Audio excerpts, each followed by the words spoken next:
In the Great Skeleton Wars, for which side will you doot? Animate Dead asks the existential question, zombie or skeleton, to which many answer, whatever's lying around. I'm John, an adventure writer at dumbestdnd.com, and today we're looking at Animate Dead, a 3rd level spell from the School of Necromancy in D&D 5e.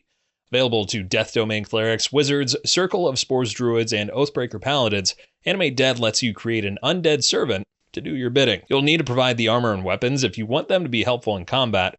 Otherwise, your undead butler is good to go. I'll say it up front. A School of Necromancy wizard is going to give the best buffs for your undead amigos because they can increase the HP and damage of the undead that they animate. No concentration, 24-hour duration, your own bone brigade. No wonder players love Animate Dead. Today we're going to take a look at the uses, but we will have another video doing a deep dive on rules as written, an explanation of the history and lore, and a bit more info on Animate Dead. But for now, let's take a look at some of the uses for Animate Dead. Again, this is a 3rd level spell, so you're going to get it earlier on in the game. You don't have to be a high-powered necromancer in order to use this effectively. If you cast this spell several times, you could form a small army of archers that can launch a volley of arrows at your foes every round. Using a short bow, and let's say you have 4 skeletons, that's at least 46 potential damage that you're doing. And that's as a bonus action, assuming they all hit. If you gave a more general command of fire your arrows at your nearest enemy, you wouldn't even have to use your bonus action anymore. If you're in a dungeon, send a zombie ahead of you with a command like continue walking straight until you reach a dead end.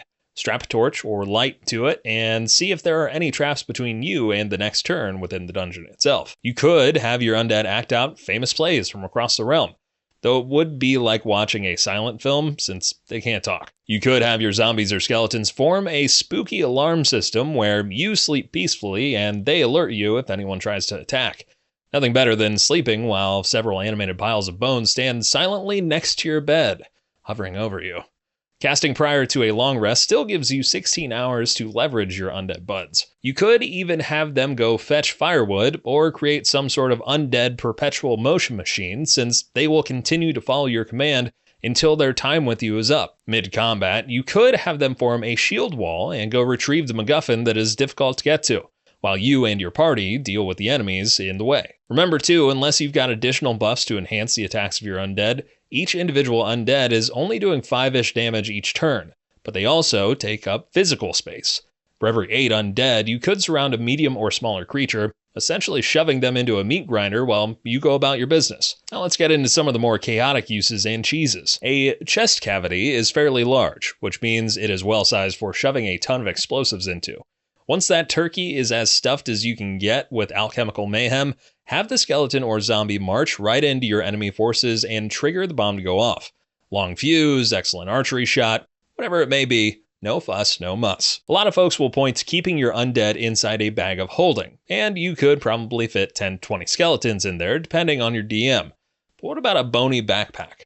There's nothing saying that your skeletons, which have the same speed as most players at 30 feet, can't carry each other around or form some horrifying skeletal wagon wheel that traverses the landscape. Now, someone did the math, and technically, because of the ability to command 4 undead when you cast a spell, if you're a level 20 wizard, you can re-up each day for 1,440 days to form an army of 5,760 undead. We won't go through all of the math, but if you're burning all of your spell slots, you could reasonably create an undead army of 60 plus undead within a week. No problem.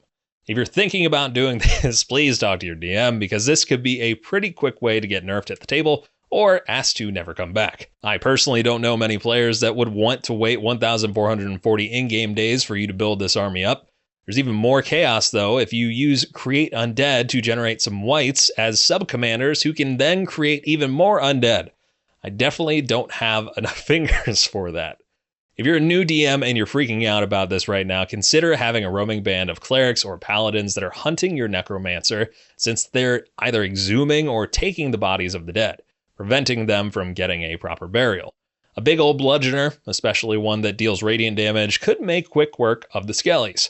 Or, also a 3rd level spell, Erupting Earth does 3d12 bludgeoning damage, so say goodbye to the bony buds. This is a spooky spell as a new DM, but there are definitely ways to combat it. How about you? What are some other uses of Animate Dead that you've seen in your games?